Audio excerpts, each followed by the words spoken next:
Hey guys, welcome you all at Achievers online classes and today we discuss about previous year questions of unit 1।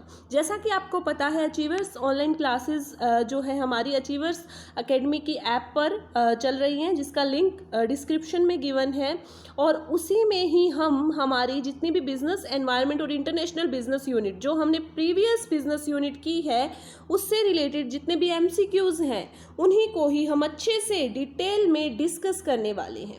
ठीक है, तो अब यहाँ पर इस यूनिट में ऐसा ही चलेगा कि जैसे ही हमारी एक यूनिट फिनिश होती है तुरंत हम उसके MCQs करेंगे, जो कि आपके एचटेट में प्रीवियस ईयर लास्ट 5 ईयर्स के जो एचटेट पेपर्स हैं आपके कॉमर्स के PGT के वो इंक्लूड मैंने यहाँ पर की हैं। NVS KVS और स्क्रीनिंग के प्रीवियस ईयर क्वेश्चंस। तो देखिएगा आपकी जितना हमने कंटेंट किया है उसमें से कितने क्वेश्चंस आए हुए हैं और आप कितनों को करेक्ट कर पाते हैं। ऑलमोस्ट सभी क्वेश्चंस कंटेंट में से ही आए हुए हैं। Okay, so let's we start. हमारी फर्स्ट यूनिट बिल्कुल अच्छे से कंप्लीट हो चुकी है विद स्लाइड्स एंड ऑल, और जो ये MCQs हैं जो प्रीवियस ईयर क्वेश्चंस हैं इनको मैं आपको विद स्लाइड्स नहीं करवा पाऊंगी बिकॉज इसके पीछे रीज़न है क्वेश्चंस बहुत ज़्यादा हैं, प्लस में आपको बोर्ड वगैरह पर इस पर करवाते तो टाइम बहुत ज़्यादा कंज्यूम होता, इसलिए आपकी सुविधा के लिए इस पर मैं ये करवा रही हूँ और आपको इसका PDF भी मिल जाएगा। Okay, so let's we start. देखिए ये जो आपके क्वेश्चंस हैं ये हमारी जो कंटेंट है उसमें से कितना मैच होता है, कहाँ से आया है और किस टाइप से इसको आपको टैकल करना है एग्जाम में। क्योंकि मैंने आपको यही बताया है कि जिस टाइप से आप जो भी क्वेश्चन करते हो उस टाइम जब आप कॉन्सेप्ट पढ़ रहे हो तो आपका ध्यान कॉन्सेप्ट पढ़ने में प्लस में ये होना चाहिए कि यहाँ से क्वेश्चन कैसे आ सकते हैं। ठीक है, तो इसी को ही हम अच्छे से डिस्कस करेंगे। देखिए फर्स्ट क्वेश्चन है आपका, an investment that gives the investor a controlling interest in a foreign company. अब कंट्रोलिंग इंटरेस्ट किस इन्वेस्टमेंट में मिलता है ये क्वेश्चन पूछ रहा है। एक इन्वेस्टर को कंट्रोलिंग इंटरेस्ट कब मिलता है, और आपको पता है कि जब हमने इंट्रोडक्शन किया था तब भी मैंने ये आपको कॉन्सेप्ट कराया था, और जब हमने FDI और FPI में डिफरेंस किया था तब भी मैंने ये कराया था। तो देखिए डायरेक्ट आपको ऑप्शन रीड करवाने से पहले मैं लेकर चलती हूँ हमारे जो हमने कंटेंट पढ़ा था वहाँ पर। देखिए फ्रेंड्स, यहाँ पर FDI और FPI का डिफरेंस जब हमने किया था, जब हमने कोर्स में हमारी क्लास लगाई थी, आई थिंक ये आपकी 3rd या 4th क्लास होगी, तो उसमें डायरेक्ट मैंने आपको एक चीज़ बताई थी कि कंट्रोलिंग पर्पस होता है FDI में जबकि प्रॉफिट अर्निंग पर्पस होता है FPI में। तो यहाँ पर डायरेक्ट आपके क्वेश्चन का आंसर क्या होता है, आपको दूसरे ऑप्शंस देखने की भी ज़रूरत नहीं है क्योंकि ये क्वेश्चन डायरेक्टली हमारे कंटेंट में से आया है। तो यहाँ पर क्वेश्चन का आंसर होता है आपका, यहाँ पर आपका आंसर हो गया है भाई FDI। ठीक है, तो यहाँ पर डायरेक्ट आपका आंसर हो गया FDI क्योंकि FDI ही कंट्रोलिंग पर्पस के लिए इन्वेस्ट करता है इन्वेस्टर फॉरेन कंपनी में, जबकि FPI में पर्पस होता है आपका किसका, प्रॉफिट अर्निंग का। ठीक है, जबकि एक्सपोर्टिंग, लाइसेंसिंग, कॉन्ट्रैक्ट ये तो मोड्स हैं एंटरिंग करने के। उसके बाद नेक्स्ट क्वेश्चन है हमारा second, an agreement between countries. Countries के बीच में इस टाइप का agreement that has the goal of abolishing all tariff between members country. अब ये क्वेश्चन भी डायरेक्ट हमारे कंटेंट से है। देखो एग्रीमेंट एक ऐसा एग्रीमेंट जो कि मेंबर कंट्रीज में जितने भी टाइप के टैरिफ्स हैं उसको रिमूव कर देता है। बिल्कुल ऑल टैरिफ यहाँ पर वर्ड है, यहाँ पर ध्यान से देखो वर्ड है ऑल टैरिफ। तो यहाँ पर जब हमने level of regional economic integration किए थे तो PTA होता है प्रेफरेंशियल जिसमें रिड्यूस किया जाता है नॉट रिमूव, जबकि फ्री ट्रेड एग्रीमेंट नाम से ही देखो आप, देखो इसको अगर आप नाम से भी जाओगे तब भी हो जाएगा। एन एग्रीमेंट यानी एक टाइप का एग्रीमेंट, तो एग्रीमेंट यहाँ पर जोन है नहीं होगा, यहाँ डिस्काउंट है, डिस्काउंट की कोई बात ही नहीं हुई। फॉरेन ट्रेड एग्रीमेंट कुछ भी नहीं है। तो देखो इन दोनों में एग्रीमेंट में आपको डाउट हो सकता है, तो यहाँ पर इन दोनों को कंसीडर करके चलते हैं। फिर आया वर्ड ऑल टैरिफ अबॉलिशिंग, जितने भी टैरिफ है उसको रिमूव कर देना, अबॉलिश कर देना, तो इसका मतलब फ्री ट्रेड को बढ़ावा देना। तो यहाँ से भी आपका डायरेक्ट ये आंसर करेक्ट होता है।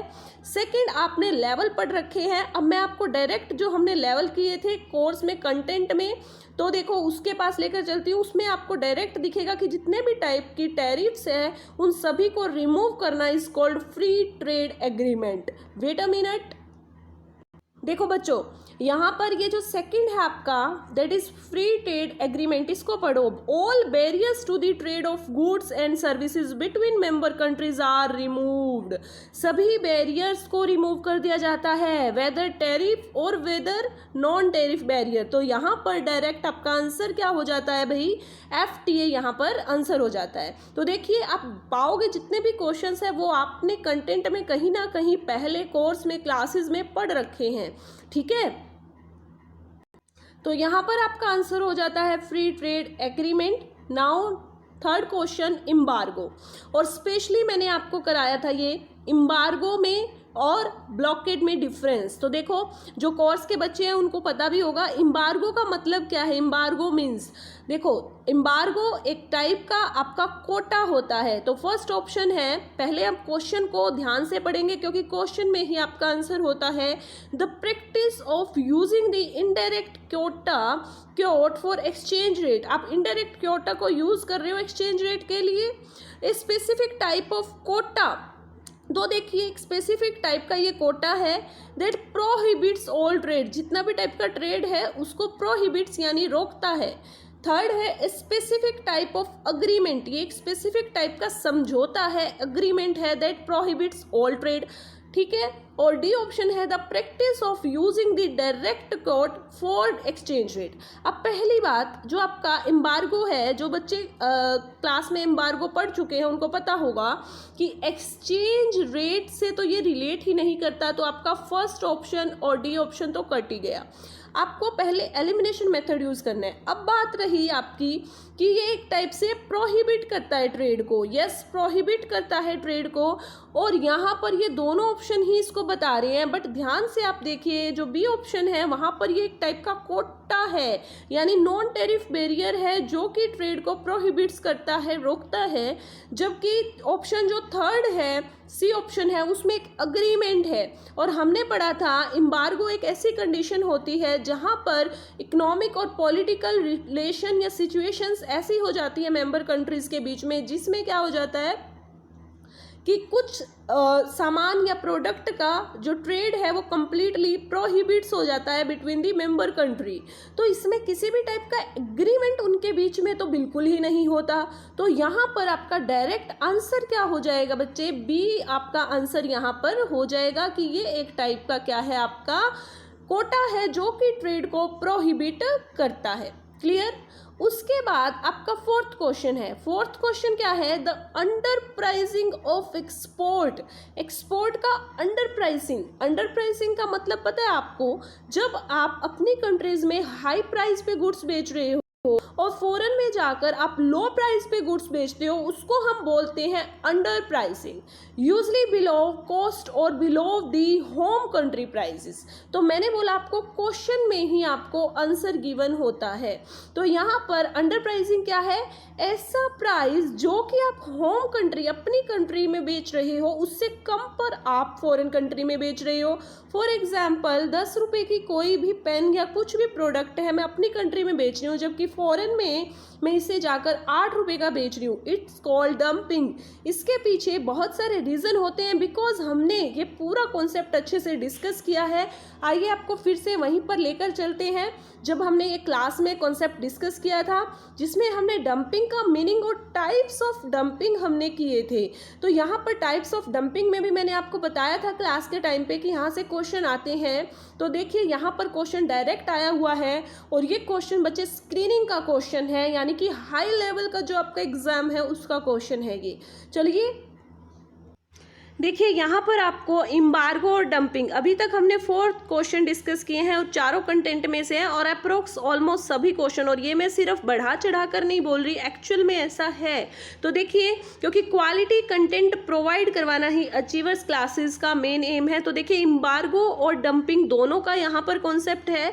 तो यहाँ पर डंपिंग का मीनिंग हम रीड करते हैं। डंपिंग मीनिंग क्या है भाई, dumping means when a company or a country export its product at a price lower than its domestic price. Behind this a company has many purpose. यानी कि अपने जो कंट्रीज के प्राइस हैं उससे कम प्राइस पर जब बेचते हैं गुड्स से कंट्री, तो उसको हम बोलते हैं कि वो कंट्री डंपिंग की प्रैक्टिसेस कर रहे हैं। तो यहाँ पर हमने सभी जो डंपिंग के टाइप्स है वो भी अच्छे से डिस्कस करे थे। तो यहाँ पर आपका डायरेक्ट आंसर हो जाता, तो देखिए यहाँ पर आपका आंसर हो जाता है डंपिंग। डंपिंग आपका डायरेक्ट आंसर यहाँ पर हो जाता है, क्योंकि डायरेक्टिव तो आपका जो नॉन टेरिफ बैरियर्स है उसमें से रिलेटेड है कि उनको कंट्रोल करने के लिए डायरेक्टिव प्रोवाइड करता है, जो हमने मॉनेटरी पॉलिसी में पढ़ा था आरबीआई। ठीक है, पीसीयू आपकी अलग टर्म है, इससे रिलेटेड नहीं है, और ये आपका एक्सपोर्ट प्रोसेसिंग जोन्स या कंट्रीज होती हैं। तो यहाँ पर डंपिंग इसका डायरेक्ट आंसर हो जाता है। आई होप आप सभी को क्वेश्चंस अच्छे लग रहे हैं सभी, ठीक है, और आपको जो आंसर्स हैं और उनके पीछे की कॉन्सेप्ट है वो अच्छे से क्लियर हो रही है। ठीक है, फिर भी अगर किसी को कोई डाउट है तो आप कमेंट सेक्शन में अपना टाइप कर सकते हैं और आपको वहाँ पर रिप्लाई ज़रूर मिलेगा। तो देखिए नेक्स्ट क्वेश्चन है, a statement that summarize all economic transactions, जो समराइज करती है जितनी भी इकोनॉमिक ट्रांजैक्शंस हैं उन सभी को, एक ऐसी statement between the country and the rest of the world, यानी एक कंट्री और रेस्ट ऑफ द वर्ल्ड के साथ में। ये क्वेश्चन ये बोलता है भाई, जैसे इंडिया है एक कंट्री और रेस्ट ऑफ दी वर्ल्ड के साथ में जितनी भी इकोनॉमिक ट्रांजैक्शंस हैं उन दोनों की समरीज को क्या बोलते हैं। तो ये हमने बिल्कुल अच्छे से, हमारी कॉन्सेप्ट थी बीओपी की, उसमें हमने डिस्कस किया था और मैंने डायरेक्ट आपको ऐसे ही बताया था कि बीओपी एक ऐसी स्टेटमेंट है जो कि एक कंट्री और उसकी बाकी पूरे विश्व के साथ, देश के साथ की हुई इकोनॉमिक एक्टिविटीज़ को शो करता है। तो यहाँ पर बैलेंस स्कोर रिकॉर्ड बिल्कुल नहीं है, क्योंकि ये आपकी किसकी कॉन्सेप्ट है भाई, ये आपकी एचआरएम की परफॉर्मेंस अप्रेजल की कॉन्सेप्ट है। Balance of payment deficit is not, because deficit और सरप्लस बैलेंस ऑफ पेमेंट के ही टाइप होते हैं। Balance on goods and services नहीं है, क्योंकि ये बैलेंस ऑफ ट्रेड होता है, क्योंकि बैलेंस ऑफ पेमेंट के दो पार्ट होते हैं। बैलेंस ऑफ ट्रेड यानी करंट अकाउंट का ही एक पार्ट जो कि गुड्स विजिबल है, और इनविजिबल प्लस कैपिटल। तो यहाँ पर डायरेक्ट आंसर है आपका भाई बैलेंस ऑफ पेमेंट। क्लियर। तो अब इसके बाद चलते हैं आपके सिक्स्थ क्वेश्चन पे। सिक्स्थ क्वेश्चन क्या बोलता है, अब यहाँ पर आपको डायरेक्ट आपने देखी बहुत सारी पॉलिसीज गिवन है और हमने कोर्स में डिस्कस की है हमारी फिस्कल और मॉनेटरी पॉलिसी बिल्कुल अच्छे से। जब मैंने आपको पॉलिसी कराई थी तभी आपको एग्जिम, मॉनेटरी और फिस्कल पॉलिसीज मैंने अच्छे से कराई हैं। तो यहाँ पर पढ़ते हैं क्या बोला है भाई, गवर्नमेंट पॉलिसी कंसर्न्ड, गवर्नमेंट की पॉलिसी कंसर्न करती है with the taxing and the spending decision of the government. अब बच्चे आपको ना पूरा क्वेश्चन तो देखने की जरूरत ही नहीं है, खाली गवर्नमेंट देखकर आप इसका आंसर बता सकते हैं कि गवर्नमेंट पॉलिसी देखकर, क्योंकि हमने जब फिस्कल पॉलिसी किया तो मैंने आपको डायरेक्ट बताया था कि मॉनेटरी पॉलिसी आरबीआई के द्वारा कंट्रोल की जाती है, आरबीआई बनाता है। फिस्कल पॉलिसी आपकी गवर्नमेंट क्रिएट करती है और ये इसके टूल्स होते हैं बजट और टैक्सेशन। तो यहाँ पर यही पूछा जा रहा है कि टैक्सिंग वगैरह से और स्पेंडिंग डिसीजन से जो गवर्नमेंट की पॉलिसी है फिस्कल पॉलिसी, और इसके हमने टाइप भी किए थे, तो इसी पॉलिसी को हम क्या बोलेंगे भाई, फिस्कल पॉलिसी यानी राजकोषीय नीति बोलेंगे, न कि मॉनेटरी, क्योंकि यहाँ पर मॉनेटरी आरबीआई बनाता है। ठीक है, इन्फ्लेशन और डिफ्लेशन को कंट्रोल करने के लिए। एग्जिम पॉलिसी आपकी एक्सपोर्ट इंपोर्ट पॉलिसी है, 2015 से 20 वाली चल रही है, एफटीपी भी बोलते हैं। Pricing policy is a part of marketing और इकोनॉमिक्स, तो यहाँ पर इसका कोई रोल नहीं है। तो बच्चे डायरेक्ट आंसर क्या हो गया भाई, फिस्कल पॉलिसी। ठीक है, ये क्वेश्चंस भी कंटेंट में अच्छे से कराया है, हर एक क्वेश्चन को मैं दोबारा आपको बैक में ले जाकर दिखा नहीं सकती, लेकिन जो बच्चे क्लास ले रहे हैं उनको पता होगा। अब इसके बाद है 7th, तो देखिए the process of monitoring and evaluating the nature and direction of change in the business environment. कितना सिंपल क्वेश्चन है, क्वेश्चन में ही आंसर है। एक ऐसी प्रोसेस जो मॉनिटर करता है और इवेल्युएट करती है नेचर को, डायरेक्शंस को, कि कितना बिजनेस एनवायरनमेंट में चेंज आया है। एक बात आप बताइए, ऑर्गेनाइजेशन स्कैनिंग, बिजनेस एनवायरनमेंट की यहाँ बात हो रही है तो ऑर्गेनाइजेशन स्कैनिंग तो कट ही हो जाएगा। ठीक है, अब यहाँ पर कई बच्चे कंफ्यूज होते हैं इन्वायरमेंट चेंज में और एनवायरनमेंट मैनेजमेंट में क्यों, लेकिन मैनेजमेंट यहाँ पर बिल्कुल नहीं होगा क्योंकि ये क्या है, मॉनिटरिंग और इवेल्युएटिंग की प्रोसेस है, ना कि मैनेज करने की, तो ये कट हो जाएगा। ऑप्शन बचे आपके एनालाइज और चेंज का। तो यहाँ पर देखिए जो चेंज है ना, वो सिर्फ ये बताता है कि आपके एनवायरनमेंट में क्या क्या चीज़ें चेंज हुई हैं, क्या क्या चीज़ें बदली हैं, जबकि एक पूरी प्रक्रिया जो मॉनिटर करती है, इवेल्युएट करती है एनवायरनमेंट की चेंज को, डायरेक्शंस को, क्या क्या बैक थ्रो हो रहे हैं एनवायरनमेंट में, ठीक है, अपॉर्चुनिटी। आपको पता है कि हम स्वॉट एनालिसिस से ये करते हैं, और स्वॉट क्या होता है, स्ट्रेंथ, वीकनेस, अपॉर्चुनिटी और थ्रेट। और ये हमारी फर्स्ट क्लास जो कि इंट्रोडक्शन क्लास है, एनवायरनमेंट का इंट्रोडक्शन हमने किया था, उसमें यूट्यूब पर है वो क्लास पहले से, उसमें हमने डिस्कस किया था। तो देखिए environmental analysis is the right answer of this question, क्योंकि एनालिसिस क्या होता है, होल टू पार्ट की प्रोसेस होता है, होल टू पार्ट। ये एनवायरनमेंट है भाई, आप इसको मॉनिटर कर रहे हो, इवेल्युएट कर रहे हो, तो पूरा बड़ा एनवायरनमेंट है, आप इसको अलग अलग पार्ट में, social, economic environment, demographic environment, ऐसे ऐसे करके करते हो, मैक्रो, माइक्रो, तो इसी प्रोसेस को हम बोलते हैं एनवायरनमेंट एनालिसिस। क्लियर है। नेक्स्ट वन इज हमारा 8 क्वेश्चन है यहाँ पर। तो 8 क्वेश्चन क्या है भाई, देखिए विच एक्टिविटीज, कौन सी activity is not included in the primary activity of the generic value chain, कि प्राइमरी एक्टिविटी से रिलेट नहीं करती है। और ये 2019 का क्वेश्चन है आपका एचटेट का। तो आपको बच्चे इसको मेरे को दिखाने की ज़रूरत ही नहीं है क्योंकि ये क्लास पहले से यूट्यूब पर है आपकी, तो आप इसको जाइएगा, इंट्रोडक्शन वाली क्लास में इसको देखिएगा, लिंक आपको मिल जाएगा वीडियो सेक्शन में, इसी चैनल पर ही, अचीवर्स एकेडमी चैनल पर, अचीवर्स एकेडमी निशा शर्मा पर। तो देखिए आप यहाँ पर आपको वैल्यू चेन का एक पूरा डायग्राम मैंने शो करके बता रखा है। हमने की थी कि जो वैल्यू चेन है ना, वो किसने दी थी भाई, माइकल पोर्टर ने दी थी, माइकल ई पोर्टर ने। इसमें प्राइमरी और सेकेंडरी एक्टिविटीज़ होती हैं। प्राइमरी में इनबाउंड, ठीक है, यानी कि जब आप रॉ मटेरियल वगैरह लाते हो, ऑपरेशन यानी कि जब उसको आप वर्क इन प्रोग्रेस में क्रिएट करते हो, आउटबाउंड लॉजिस्टिक्स, जब आप उसको फिनिश गुड्स को वेयर हाउसेज में ट्रांसपोर्टेशन के थ्रू, ठीक है, पहुंचाते हो, और ऑर्डर प्रोसेसिंग की एक्टिविटीज़ करते हो, सेल्स एंड सर्विसेज। और सेकेंडरी में 4 एक्टिविटीज़ थी, human resource management, technology, procurement, infrastructure. तो डायरेक्ट यहाँ पर पूछा है which of the, wait a minute, देखिए यहाँ पर डायरेक्ट पूछा है विच एक्टिविटी, कौन सी एक्टिविटी इंक्लूड नहीं है आपकी प्राइमरी एक्टिविटी में। तो प्राइमरी में हमने डिस्कस किया था इनबाउंड, ऑपरेशन, आउटबाउंड और सेल्स एंड सर्विसेज। तो प्राइस यहाँ पर रिलेट नहीं करता आपकी प्राइमरी एक्टिविटी से, इनफैक्ट प्राइस आपकी सेकेंडरी एक्टिविटीज़ में भी नहीं आता वैल्यू चेन की में। तो यहाँ पर price is a right answer. Clear. उसके बाद आपका नेक्स्ट क्वेश्चन है भाई 9th। तो देखिए यहाँ पर क्या बोला है, इन द ईयर 2005 में विच एक्सपर्ट कमेटी, कौन सी एक्सपर्ट कमेटी जिसने रिकमेंड किया था formation of 1 person company. Committee से आपको याद आया होगा बिजनेस एनवायरनमेंट की लास्ट क्लास में मैंने सभी टाइप की जितनी भी कमेटी थी, टोटल 20 to 25 कमेटीज़ थी, हमने बिल्कुल ट्रिक के साथ में उनको सभी को अच्छे से डिस्कस किया था, मैंने ट्रिक के साथ कराया था आपको। तो देखिए वहीं पर मैंने बताया था आपको जे ईरानी कमेटी आपकी 2005 में आई थी। और ओपीसी, इस टाइप के जो क्वेश्चन होते हैं ना बच्चे, वो आपको याद रखने पड़ते हैं क्योंकि ये डाटा बेस्ड फैक्चुअल क्वेश्चंस कुछ एग्जाम में पूछे जाते हैं। तो आपकी जो ओपीसी कमेटी थी जो 2005 में आई थी, वो जे ईरानी एक्सपर्ट कमेटी थी।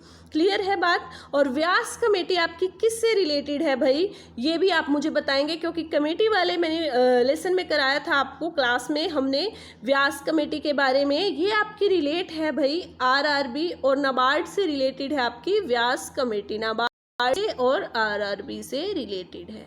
ठीक है भाई, क्लियर आपकी बात यहाँ पर। अब इसके बाद हम नेक्स्ट चलते हैं हमारे क्वेश्चन नंबर हमारे 10 पे। अ सिचुएशन, पहले क्वेश्चन बिल्कुल आपको अच्छे से पढ़ना है, उसके बाद ऑप्शंस को देखना है, एनालाइज करना है, देन आपको आंसर देना है। यही कॉन्सेप्ट, यही ट्रिक आप एग्जाम में भी यूज करोगे। 2020 का एचटीट का क्वेश्चन है ये, a situation in which an economic gain by one country results in an economic loss by another country. समझ में आया? एक ऐसी सिचुएशन जिसमें एक कंट्री तो विन कर रही है और एक लॉस कर रही है, यानी एक को इकोनॉमिक गेन हो रहा है और एक को लॉस हो रहा है, इसको हम कौन सी थ्योरी बोलते हैं? और ये मोस्ट इम्पॉर्टेंट है भाई, बहुत सारे एग्जाम में ये डायरेक्ट बार बार रिपीट होता है। मैंने आपको 10 to 12 इंटरनेशनल बिजनेस की थ्योरी कराई थी विथ ट्रिक के साथ में, और ट्रिक की जितनी भी क्लास होती हैं वो हम भाई कॉपी पेन पे करते हैं क्योंकि रियलिस्टिक भी लगता है और आपको याद भी हो जाता है। तो उसी में ही मैंने आपको जीरो सम गेम थ्योरी कराई थी।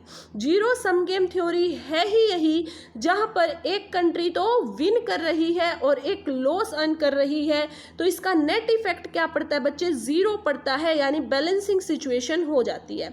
तो लेकर चलते हैं आपको डायरेक्ट, जब हमने ये थ्योरी डिस्कस की थी तो आपको बिल्कुल अच्छे से याद आ जाएगा। ऑप्शंस पर जाने से पहले ही हम वहां लेकर चलते हैं एक बारी।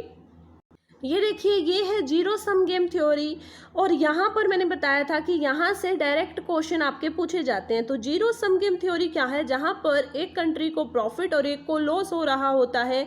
फॉर एग्जाम्पल, जो कंट्री एक्सपोर्ट कर रही है उसको विन, और जो कंट्री इंपोर्ट कर रही है उसको लॉस हो रहा है। ठीक है, ये होती है हमारी जीरो सम गेम थ्योरी। तो यहाँ पर देखिए, ये डायग्राम डायरेक्ट शो कर रहा है जीरो सम गेम थ्योरीज को, कि ये जो कंट्री है वो कौन सी है भाई? प्रॉफिट अर्न करने वाली कंट्री है ये वाली, और ये क्या है भाई? जिसको लॉस, यानी जो इंपोर्ट कर रही है। तो इस टाइप से एक विन कर रही है और एक लॉस कर रही है, और टोटल जो सिचुएशन है वो किसकी है? बैलेंसिंग सिचुएशन है। जो नेट बैलेंस है वो किसका बचता है? जीरो का बचता है। That's why we called it zero sum game theory.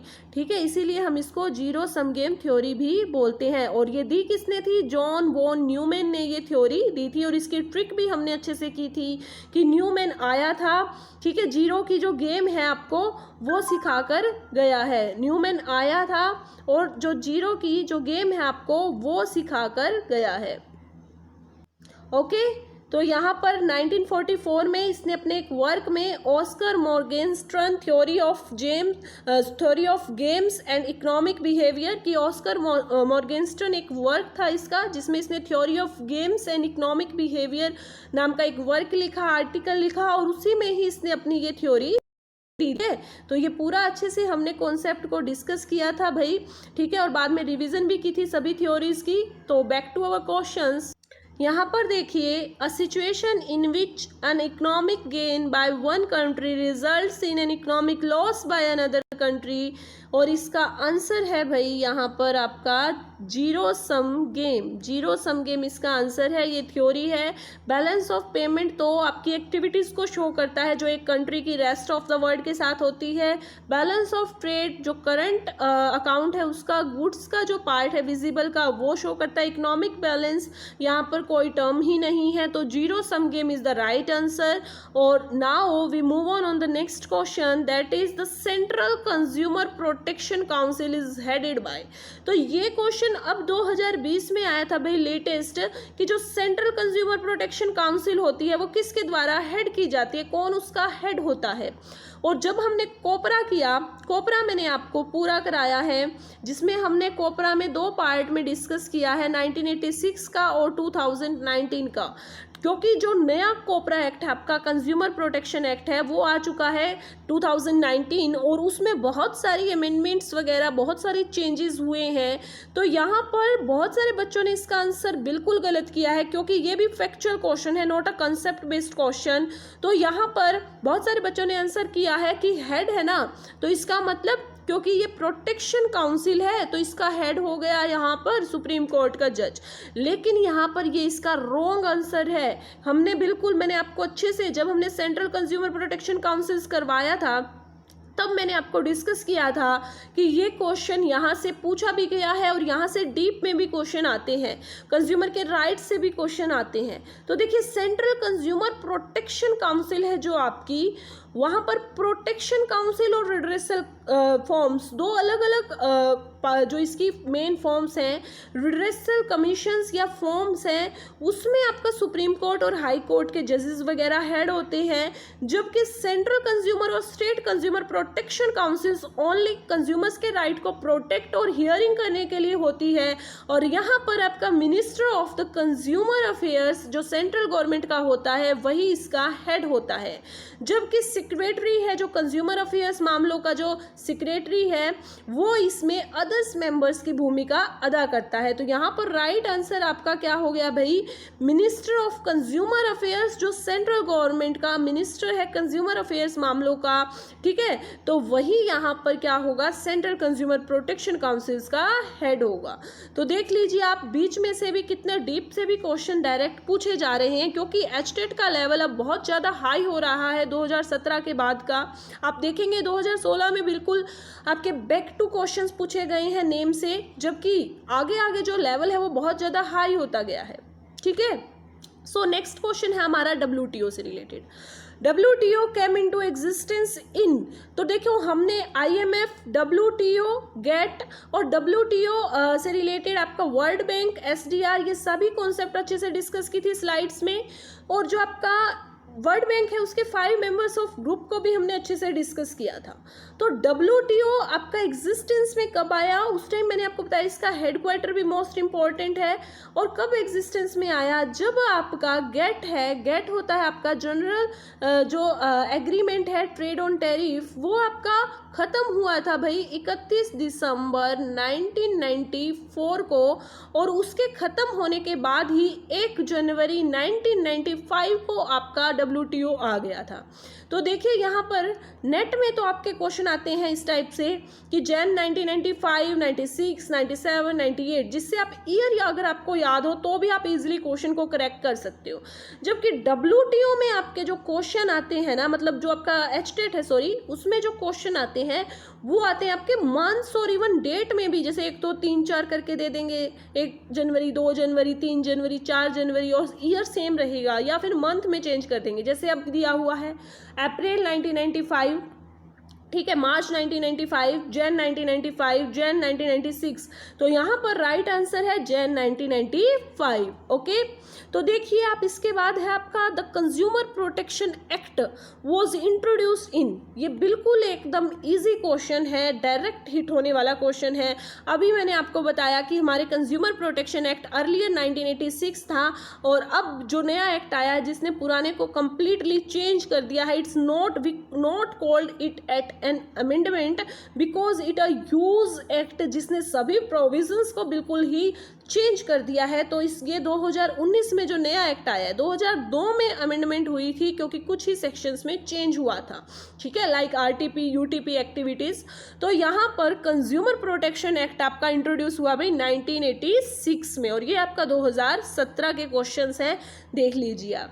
उसके बाद नेक्स्ट है आपका 14th का क्वेश्चन, जिसमें BOP का जो कॉन्सेप्ट हमने किया था उससे रिलेटेड मैंने आपको डिसइक्विलिब्रियम के टाइप कराए थे। वहीं से ये क्वेश्चन है कि BOP में डिसइक्विलिब्रियम यानी कि अनबैलेंसिंग, हम पढ़ते हैं कि हमेशा जो BOP का बैलेंस है वो आपका बैलेंसिंग सिचुएशन में रहता है, यानी कि BOP है वो एट लास्ट हम अकोमोडेटिंग या ऑटोनोमस एक्टिविटीज से बैलेंस में कर लेते हैं, सॉरी अकोमोडेटिंग से। तो यहाँ पर इसी डिसइक्विलिब्रियम के टाइप से क्वेश्चन आया है, identify the one from the following which is not a type of disequilibrium on the BOP of a country, जो कि डिसइक्विलिब्रियम का टाइप नहीं है। देख लीजिए, अब हमने डिसइक्विलिब्रियम किए, तो जो डिसइक्विलिब्रियम का टाइप नहीं है, चलो पढ़ते हैं इसको। फर्स्ट है साइक्लिकल, यस ये हमने किया था, क्योंकि हमने क्या पढ़ा था भाई, इसमें जो बिजनेस के साइकिल्स हैं, बूम एंड जो डिप्रेशन है, रिकवरी है, यहाँ पर तेजी मंदी की सिचुएशन से जो डिसइक्विलिब्रियम, जो असंतुलन होता है, उसको हम साइक्लिकल बोलते हैं। रेगुलर जो एक लंबे समय से चलता आ रहा है। स्ट्रक्चरल होता है आपका, स्ट्रक्चरल जब चेंजेस हम करते हैं लाइक इंफ्रास्ट्रक्चर वगैरह में, तब जो डिसइक्विलिब्रियम आता है कंट्री में, उसको हम स्ट्रक्चरल डिसइक्विलिब्रियम बोलते हैं। जबकि इसके साथ में एक हमने और किया था टेम्पोरल डिसइक्विलिब्रियम, यानी कि जो टेम्परेरी जो शॉर्ट टाइम पीरियड के लिए आता है, ठीक है। सेक्टरल डिसइक्विलिब्रियम तो हमने पढ़ा ही नहीं था, सेक्टर वाइज कोई डिसइक्विलिब्रियम होता है नहीं, क्योंकि बीओपी सभी सेक्टर्स का मिक्सचर होता है, वेदर एग्रीकल्चर वेदर इंडस्ट्री, और सभी सेक्टर की एक्टिविटीज़ एक कंट्री की रेस्ट ऑफ द वर्ल्ड के साथ में शो करता है। तो यहाँ पर कौन सा टाइप नहीं है, क्वेश्चन में आपको क्वेश्चन भी अच्छे से पढ़ना है, तो नोट है बीच में। तो यहाँ पर sectoral disequilibrium is a note the type of disequilibrium in the BOP.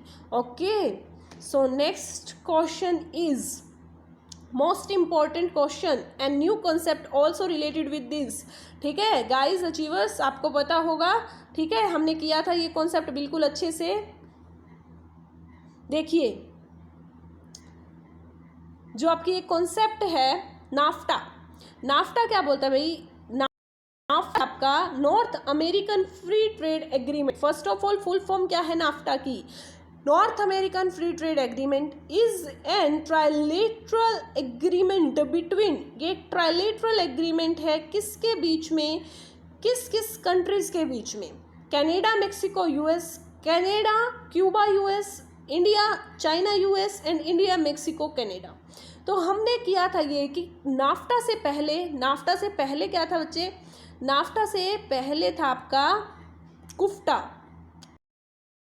NAFTA कुफ्टा में सिर्फ कनाडा और यूएसए थे, फिर आपका आया भाई नाफ्टा। नाफ्टा में आपके कौन से थे, ये लार्जेस्ट ट्रेडिंग ब्लॉक है, ये रीजनल इकोनॉमिक इंटीग्रेशन का ही पार्ट है। तो यहाँ पर नॉर्थ अमेरिकन यानी इसमें आपके कौन कौन सी, कनाडा मेक्सिको और यूएसए तीनों कंट्रीज आई थी। और फिर अब 2020 में ही ट्रंप ने क्या किया, USMCA, ठीक है, इसको चेंज करके क्या बना दिया भाई, USMCA, यानी कि नाम चेंज कर दिया। यूनियन जो यूएस है आपकी यानी कि अमेरिका, प्लस में मैक्सिको, प्लस में कनाडा, और ए का मतलब है एग्रीमेंट, तो US Mexico Canada agreement, United state Mexico Canada agreement. तो ये हमने पूरा अच्छे से डिस्कस किया था। तो यहाँ पर राइट आंसर आपका हो जाता है भाई option number 1, that is Canada Mexico and US. Clear है यहाँ तक। उसके बाद नेक्स्ट क्वेश्चन है हमारा 16 का, क्या बोलता है भाई 16 का question, the prime objective of international development association IDA, बत्ती चसी दिमाग की, IDA है क्या पहले तो ये बताओ। IDA आपका वर्ल्ड बैंक ग्रुप का 5 मेंबर्स ऑफ ग्रुप का ही एक पार्ट है, एक टाइप है, ठीक है। हमने टोटल 5 किए थे, उसी में से एक IDA है। अब बिल्कुल क्वेश्चन से पहले बिल्कुल 2 चीज़ें आपके माइंड में आनी चाहिए कि जो IDA है वो कब एस्टेब्लिश हुआ, क्योंकि मैंने बताया था आपको IFC और IDA में कंफ्यूज मत होना, कब एस्टेब्लिश हुआ था, ठीक है। प्लस में ये इसका एक मेन मोटो, एक मेन ऑब्जेक्टिव जो बहुत बार डायरेक्ट एग्जाम में पूछा जाता है, that is soft loan window, इसको बोला जाता है, सॉफ्ट लोन विंडो इसको बोला जाता है। और इसको याद कैसे करना था आपको भाई, विंडो डी और IDA इंटरनेशनल डेवलपमेंट एसोसिएशन, तो मैंने बताया था आपको IDA डी आता है, विंडो में डी आता है, और IFC आपका प्राइवेट ऑर्गेनाइजेशंस को लोन देने के लिए फेमस है।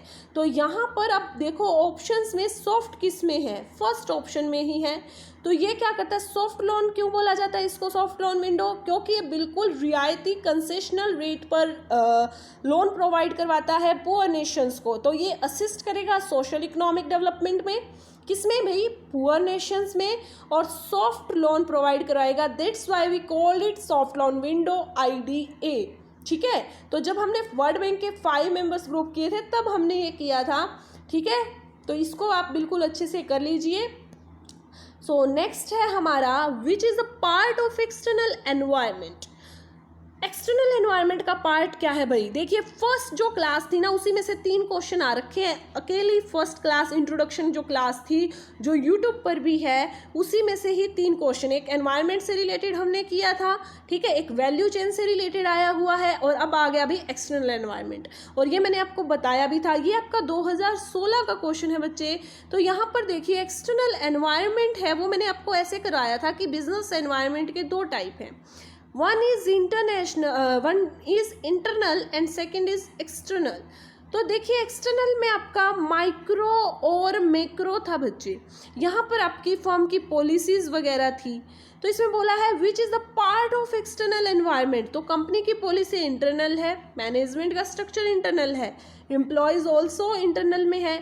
जबकि डेमोग्राफी है वो आपका किससे रिलेटेड है भाई, डेमोग्राफी एनवायरनमेंट मैक्रो एनवायरनमेंट से आपका रिलेटेड है और ये आपका एक्सटर्नल एनवायरनमेंट का पार्ट है। तो राइट आंसर यहाँ पर क्या होता है, डेमोग्राफिक एनवायरनमेंट या डेमोग्राफी।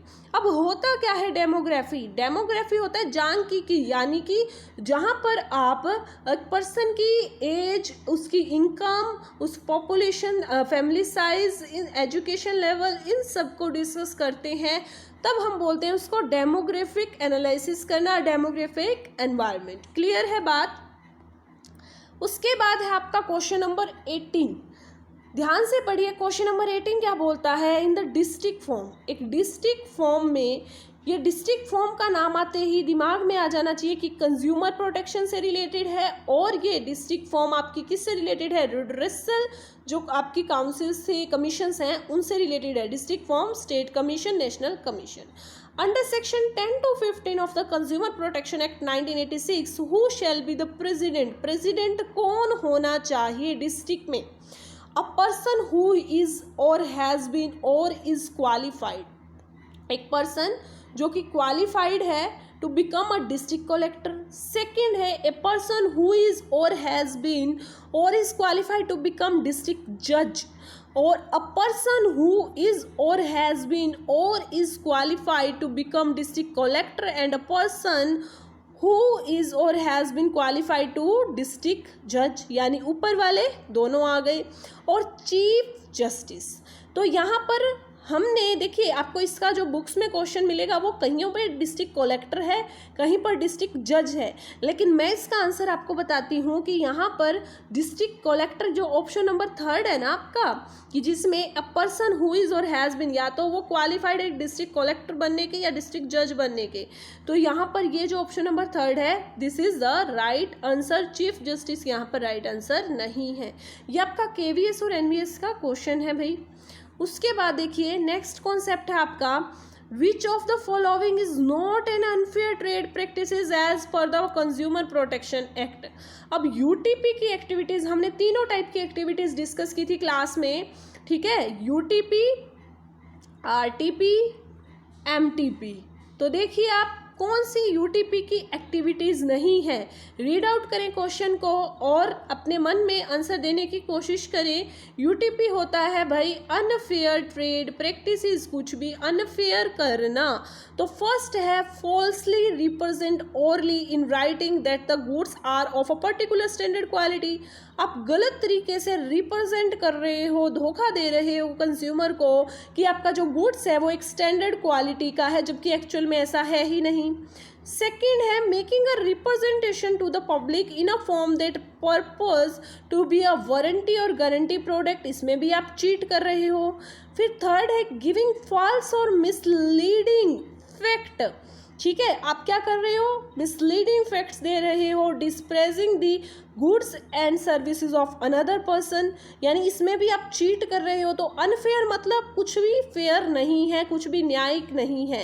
तो फर्स्ट में भी आप क्या कर रहे हो, भी ऑप्शन में झूठ बोल रहे हो, थर्ड में भी आप मिसलीड कर रहे हो, और सेकंड में भी आप एक रिप्रेजेंटेशन कर रहे हो पब्लिक के साथ में that purpose to be a warranty और guarantee product, making a representation to the public in a form that purpose to be a warranty और गारंटी प्रोडक्ट। और लास्ट है भाई नन ऑफ दी। तो देखिए फर्स्ट और जो थर्ड है इसमें आप दोनों में ही क्या कर रहे हो, फॉल्स रिप्रेजेंटेशन कर रहे हो, जबकि जो सेकंड है उसमें क्या बोला है, मेकिंग अ रिप्रेजेंटेशन, आप एक रिप्रेजेंट कर रहे हो चीज़ को, फॉल्स वर्ड नहीं आया, मिसलीड वर्ड नहीं आया, to the public in a form that purpose to be a warranty और गारंटी प्रोडक्ट, आप एक रिप्रेजेंटेशन कर रहे हो पब्लिक को, और इसके पीछे आपका एक पर्पस है कि आप वारंटी और गारंटी दोगे प्रोडक्ट को। तो यहाँ पर इसका मतलब आप कुछ भी अनफेयर नहीं कर रहे, और क्वेश्चन में पूछा है नोट, तो यहाँ पर राइट आंसर आपका सेकंड है। अगर यहाँ पर ये होता मेक अ फॉल्स रिप्रेजेंटेशन, आप गलत रिप्रेजेंटेशन कर रहे हो वारंटी और गारंटी की, और जबकि आप एक्चुअल में उसको देना ही नहीं चाहते, तो आपका जो आंसर है तो नन ऑफ दीज हो जाता। लेकिन यहाँ पर बोला है making a representation to the public, आप पब्लिक को रिप्रेजेंटेशन कर रहे हो in a form that purpose to be a warranty और गारंटी अ प्रोडक्ट, जिसका आपका जो पर्पस है वो क्या है भाई, वारंटी देना या फिर गारंटी देना प्रोडक्ट की, ठीक है, प्रोडक्ट की वारंटी या फिर गारंटी देना। तो इसका मतलब आप कुछ भी यहाँ पर चीट वर्ड का यूज नहीं हुआ, तो ये आपका यहाँ पर राइट आंसर बन जाता है। Next one is 20th question.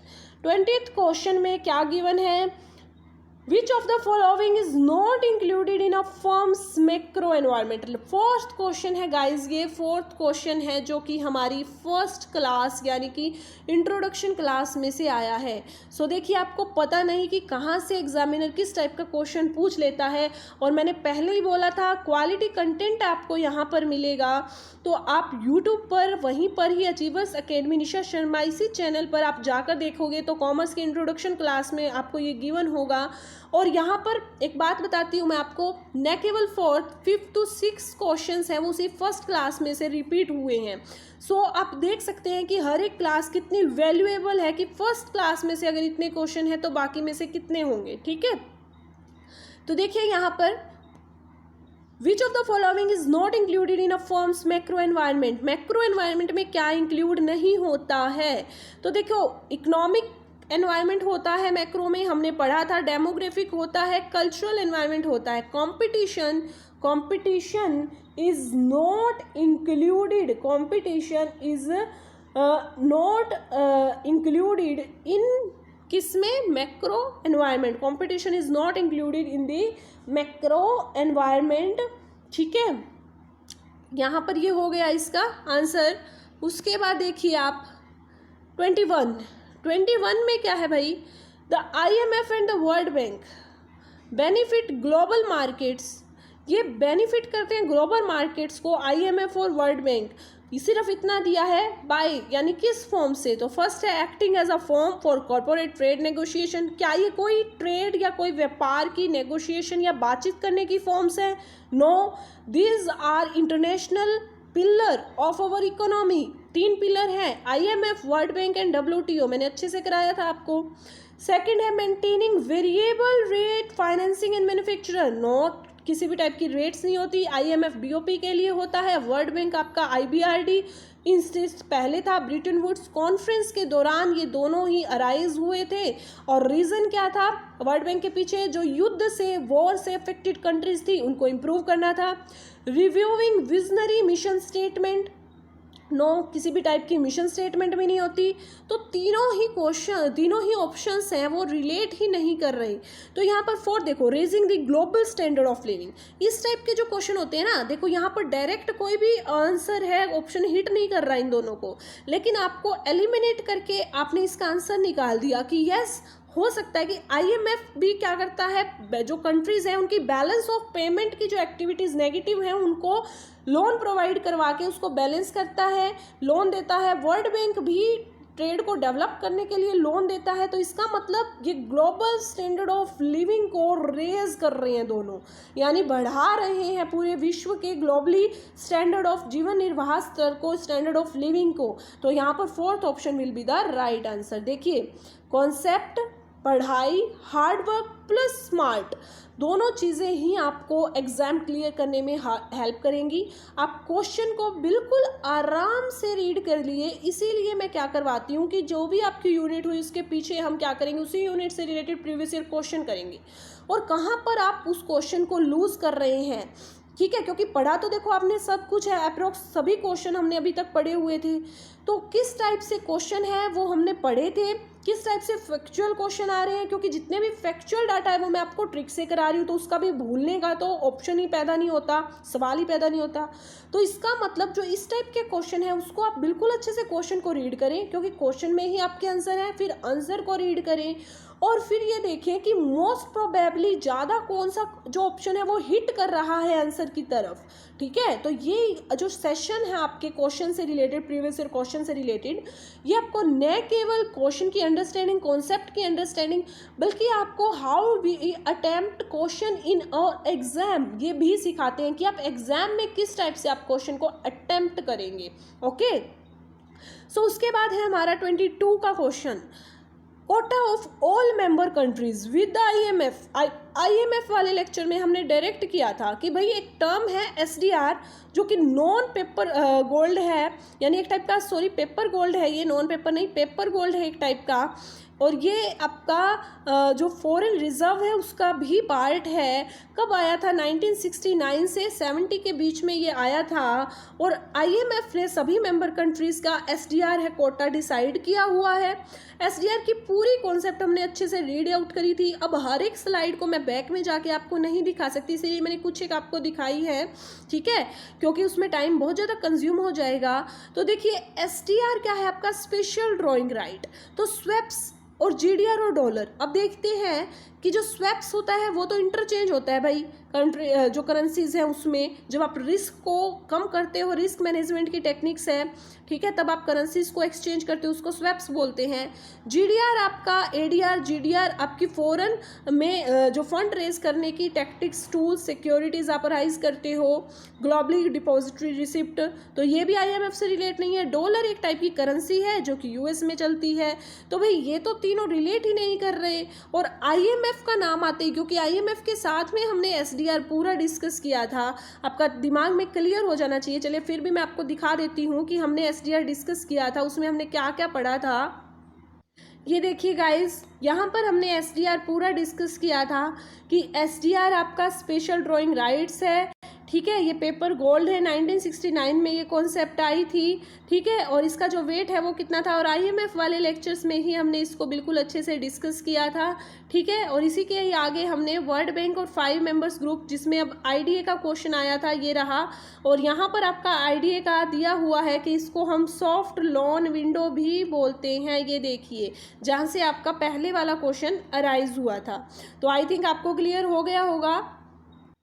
देखिए, तो इसका मतलब आपको अच्छे से क्लियर हो गया। अब तो यहाँ पर कोटा जो कि ऑल मेंबर कंट्रीज़ का IMF डिसाइड करता है, वो किसकी फॉर्म में करता है भाई, SDR की फॉर्म में करता है, ठीक है, क्लियर है यहाँ पर। नेक्स्ट क्वेश्चन है हमारा 23 का, why are consumer cooperative societies are formed. अब इसको तो भाई नॉन कॉमर्स बच्चा भी इजीली बता सकता है कि consumer cooperative society for consumer benefit के लिए ही होंगी।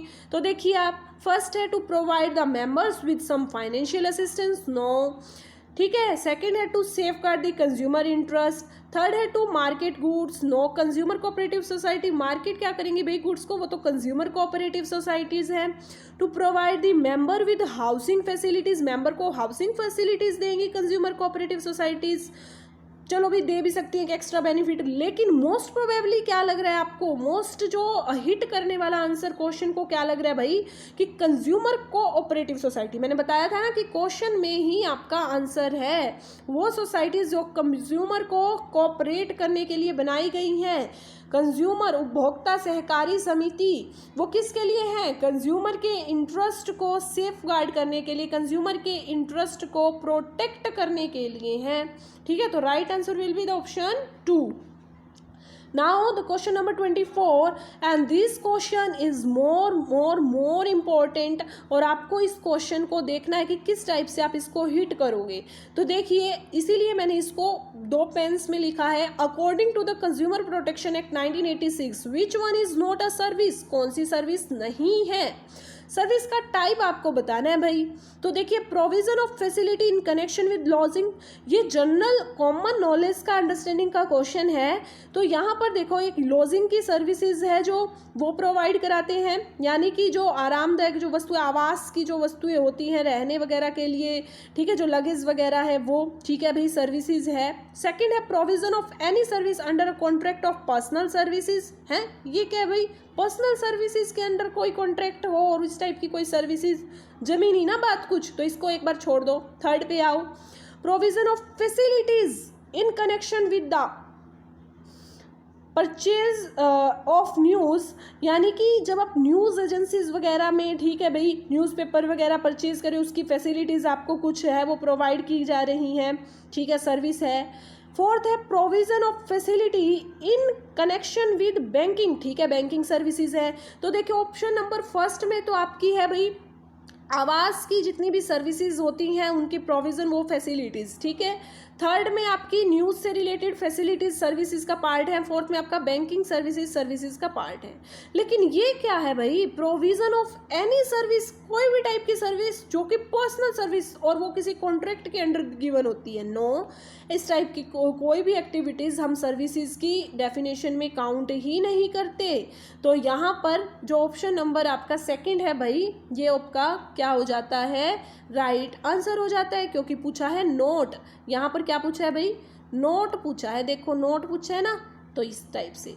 और उसके बाद आपका नेक्स्ट है भाई last question, which one of the following belongs to primary industry. ये फिफ्थ क्वेश्चन है टोटल, इसी देखो 25th क्वेश्चन में से 5th क्वेश्चन जो फर्स्ट लेक्चर में से है, और बाकी वाले लेक्चर्स में से भी 2-2, 3-3 क्वेश्चन आए हुए हैं। फर्स्ट में इसलिए बोल रही हूँ क्योंकि वो आपको यूट्यूब पे अवेलेबल है। तो देखिए which one of the following belongs to primary industry, कौन सी प्राइमरी इंडस्ट्री है। तो देखो हमने इंडस्ट्रीज के टाइप किए थे ना, आपको याद होगा, प्राइमरी, सेकेंडरी, टर्शरी, और उसमें भी फिर हमने अलग अलग एनालिसिस, सिंथेसिस इंडस्ट्री, ठीक है, केमिकल इंडस्ट्रीज, और यही सेम एग्जांपल मैंने आपको कराए थे। तो manufacture of steel manufacturing industries है, second manufacturing of cement chemical industries है, थर्ड है ऑयल रिफाइनरी, इसमें भी प्रोसेस में जाता है, ठीक है, रिफाइन होता है ऑयल। जबकि आपकी माइनिंग वगैरह, यानी जब आप खानों से कुछ भी निकाल रहे हो, ये आपकी क्या है भाई, प्राइमरी इंडस्ट्री का पार्ट है। तो option number 4 is a right answer. Okay, तो यहाँ पर देखो अब लास्ट में 2 मिनट बिल्कुल ध्यान से सुनना आप, हमने सभी टाइप के क्वेश्चन है वो बच्चे अच्छे से डिस्कस किए हैं, और ये क्वेश्चन आपके एचटेट के, केवीएस के, एनवीएस के स्क्रीनिंग के प्रीवियस ईयर क्वेश्चन है, जिनको हमने डिटेल में अच्छे से डिस्कस किया है। और इसके पीछे मेरा मकसद ये नहीं है कि हर बार ये बताना कि देखो ये क्लास में हमने किया था, इसका मतलब जो बच्चे क्लास नहीं ले रहे उनको मैं मोटिवेट करूं या कुछ, देखो वो आपकी चॉइस है। बट एक चीज़ मैं यही बताना चाहती हूँ, मेरे लिए भी देखो अचीवर्स का जो प्लेटफॉर्म है वो न्यू है, और आपके लिए भी आपको अपनी लाइफ में प्रूव करना है। For this session I prove my self, मेरे को लगता है, क्योंकि देखो बच्चों के सामने टीचर्स को भी प्रूव करने की कोशिश है वो करनी पड़ती है आज के टाइम में। तो मेरे जो सेशन में 25 में से आपने देखे होंगे 22 क्वेश्चन अप्रोक्स, क्योंकि वो जनरल अंडरस्टैंडिंग के 2-3 क्वेश्चन थे, उनको मैं अगर सेपरेट भी करती हूँ, इनफैक्ट वो इजीली आपको कर लेने चाहिए, फिर भी अगर उनको सेपरेट करती हूँ तो बाकी के जितने भी क्वेश्चंस हैं वो डायरेक्ट क्लासेस में से थे। तो मैंने अपने आप को प्रूव कर दिया है, अब बारी आपकी है। Now you prove yourself by revision, by test series, by hard work. अब अच्छे से मेहनत करके आपको इस बार का जो एचटेट है वो निकालना है, क्योंकि अब तो एचटेट लाइफ टाइम के लिए वैलिड कर दिया है, तो आपको बार बार करने की कोई ज़रूरत ही नहीं है। अब की बार का जो एचटेट है वो आपको क्लियर ही करना है और अपने आप को प्रूव करके दिखाना है। ओके, सो इसी मैसेज के साथ आज का सेशन एंड करते हैं। Thank you so much for choosing me as your educator, and now we turn off this class and we will meet soon in the next unit when we'll discuss business management in very broad overview with theories and all, leadership motivation theory, और उससे related हम previous year MCQs भी करेंगे। Thank you so much, जुड़े रहिए आप achievers academy के साथ में। Okay, thank you so much guys.